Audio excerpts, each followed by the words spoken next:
Hi friends, स्वागत है आप सभी का बिग के टू जेड में। ये जो वीडियो बन रहा है क्लास 9th के लिए है और सोशल साइंस से रिलेटेड ज्योग्राफी और नदियों का काफ़ी इंपॉर्टेंट क्वेश्चन है। ये आपके सिर्फ एग्जाम ही नहीं, इंडिया का कोई भी जनरल कंपटीशन का एग्जाम हो जिसमें सोशल साइंस से क्वेश्चन बनेंगी तो ये सब क्वेश्चन डायरेक्ट आती है। तो ध्यान से सुनिए और कॉपी और पेन लीजिए और अच्छा से नोट कर लीजिए। सिद्धू नदी के बारे में बात कर रहे हैं, इंडस रिवर। इस नदी का उद्गम तिब्बत के मानसरोवर झील से होता है। सिद्धू नदी कहाँ से निकलती है? तो तिब्बत निकलती है, चीन में, मतलब इंडिया से नहीं, दूसरे देश से निकलती है, मानसरोवर झील से। यह भारत में लद्दाख में प्रवेश करती है। भारत में कहाँ प्रवेश करती है? लद्दाख में प्रवेश करती है और पाकिस्तान के रास्ते होते हुए अरब सागर में ये जाके गिर जाती है, मिठानकोट होकर के।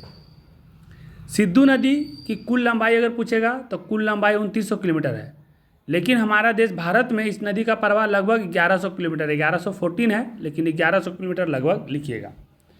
लद्दाख में सिद्धू नदी गौज का निर्माण करती है और उसका नाम हम लोग गिलगिट गौज कहते हैं। जो लद्दाख में गौज बनाती है, दो बड़े बड़े पहाड़ के बीच में जो नीचे से नदी निकलती है उसे गिलगिट, मतलब उसे गौज कहते हैं। और लद्दाख में जिस गौज के नाम से जाना जाता है उसे गिलगिट गौज कहते हैं। सिद्धू नदी में बाईं ओर से मिलने वाली इसकी 5 प्रमुख नदियाँ। सिद्धू नदी का 5 प्रमुख नदी है जो इसको मिलती है बाएं तरफ से, लेफ्ट साइड से। जैसे सिद्धू नदी में कौन कौन सा नदी मिलती है? तो झेलम नदी, चिनाब नदी, रावी नदी, सतलुज नदी और ब्यास नदी। ये सभी नदियाँ सिद्धू नदी में जाके मिलती है। इसके बाद हम बात करते हैं नदियों के महत्व के बारे में। तो नदियों का महत्व में बात करें तो प्राचीन मानव सभ्यताओं का विकास नदियों के आसपास ही हुआ है। मतलब पहले का जो लोग रहते थे वो जनरली ज़्यादातर नदियों के आसपास ही रहते थे, क्योंकि वहाँ पे बहुत सुविधा होती थी नदी के आसपास रहने से।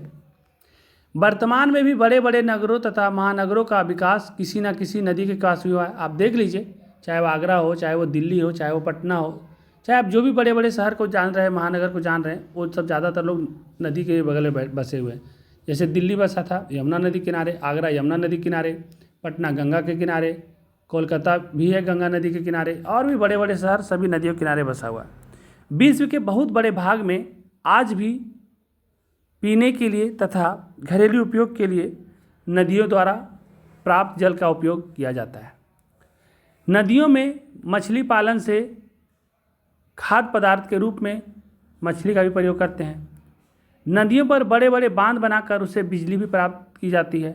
नदियों से पर्यटन उद्योग को भी बढ़ावा मिल रहा है। आज नदी में कितने सारे पर्यटक स्थल बनाए गए जहाँ पे देखिएगा बोटिंग करके उसको खूबसूरत बना करके पैसा कमाने का अलग अलग साधन हो गया। और ये हमारे दो काम आते हैं। पहले तो हमारे ये प्राकृतिक संसाधन है जो भगवान का दिया हुआ एक अनमोल उपहार है, जिसे बचा के रखना चाहिए। आगे बढ़ते हैं।